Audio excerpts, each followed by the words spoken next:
30-ամյա Կարինե Կարապետյանը երկար ժամանակ փորձել է բարձր վարձատրվող աշխատանք գտնել, որ Երևանում հիփոթեկով տուն գնի։ Նա էլ էր ցանկանում եռամսյակը մեկ պետությունից ստանալ իր եկամտահարկի մի մասը, բայց մինչև այդպիսի աշխատանք գտավ, ծրագիրը Երևանում դադարեց գործել։ Հիմա առաջարկվում են մարզային տարբերակները։ Երևանում հիփոթեկով բնակարան գնաց քաղաքացիները եկամտահարկի վերադարձի ծրագրից սկսել են օգտվել 2014 թվականի նոյեմբերից։ Այն ավարտվեց այս տարի, բայց այն կառուցապատողները, որոնք շինթույլտվություն են ստացել մինչև 2022 թվականը, դեռ կարող են այս ծրագրի շրջանակներում վաճառել իրենց բնակարանները։ Կարինեն Երևանում գտել է այդպիսի մի քանի կառուցապատողի, ասում է նրանց թիվը քիչ է, բայց գներն էլ այլևս նախկինի պես մատչելի չեն։ Եթե նախկինում կարող էին թույլ տալ 1-3 սենյակոնոց բնակարան նայել հեռահար նպատակների համար, հիմա այս պահին նայում են 2, նույնիսկ ընդամենը 1 սենյակոնոց բնակարան։ Թեև մինչև 2022 շինթույլտվություն ստացած երևանյան շենքերից բնակարան գնողները դեռ կարող են օգտվել եկամտահարկի ծրագրից, բայց վերադարձվող գումարի չափը փոխվել է։ Եթե մինչև 25 թվականը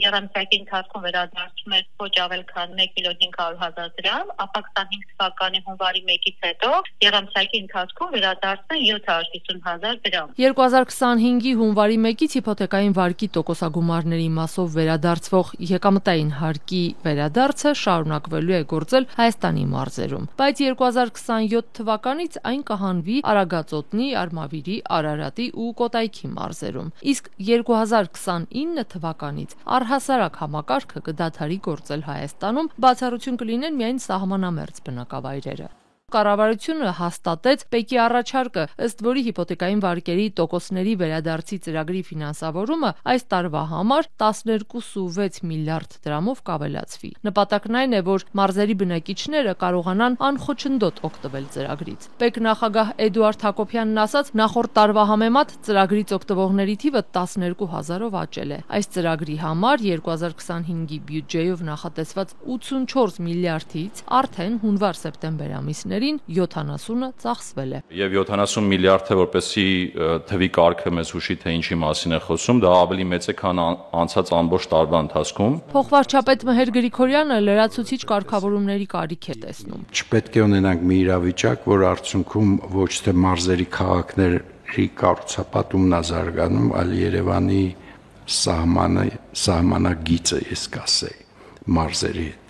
Այստեղ ուղղակի ասում եմ, որպեսզի մտածենք։ Կառուցապատողների հայկական ասոցիացիա հասարակական կազմակերպության նախագահ Գուրգեն Գրիգորյանն ասում է, կառավարությունը եկամտահարկի ծրագիրն աստիճանաբար ու ամբողջությամբ դադարեցնելով պետք է զուգահեռ այլ գործիքներ կիրառի, որ կառուցապատողները չդադարեն Հայաստանում ներդրումներ անել։ Ասած իրենք մի քանի առաջարկներ են արել կառավարությանը, օրինակ հին շենքերի փոխարինում պետության ու համայնքի աջակցությամբ։ Ըստ առաջարկի հին շենքերը կքանդվեն, փոխարենը կկառուցվեն նորերը։ Բնակիչները կստանան նոր բնակարաններ, նոր մակերեսով ու դիրքով, առանց վարկի կամ հավելյալ վճարի։ Կառուցապատողի շահն այն է, որ բնակիչներին բնակարանով ապահովելուց հետո կարող է վաճառել կառուցված նոր հարկերում եղած բնակարանները։ Բնակչի խնդիրը լուծեց, մարդը վթարային կամ հնամաշ անշարժ գույքից ձերբազատվեց եւ ստացավ նոր անշարժ գույք։ Պետության խնդիրն ալուծում, որտեղ պետության պոզիտիվ սահմանադրական պարտավորությունն է ապահովել բնակչության համար կենսամակարդակի անվտանգ եւ կայուն պայմաններ, համայնքը ունենում է նոր զարգացած քաղաքաշինական միջավայր,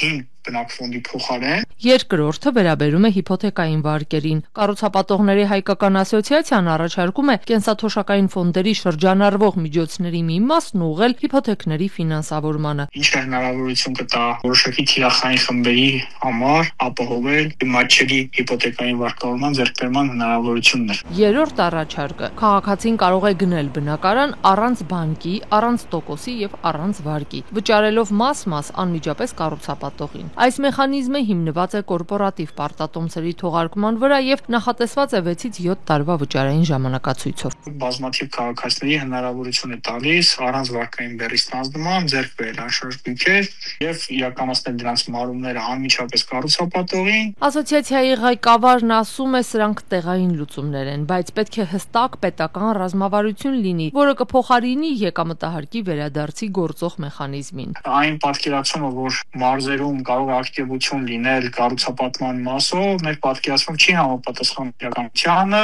Եթե նոր ծրագրեր չլինեն, ոլորտը կդանդաղի, ասում է Գուրգեն Գրիգորյանը, իսկ կառավարությունը կառուցապատողների հայկական ասոցիացիայի այս առաջարկները լսել, բայց դեռ չի արձագանքել։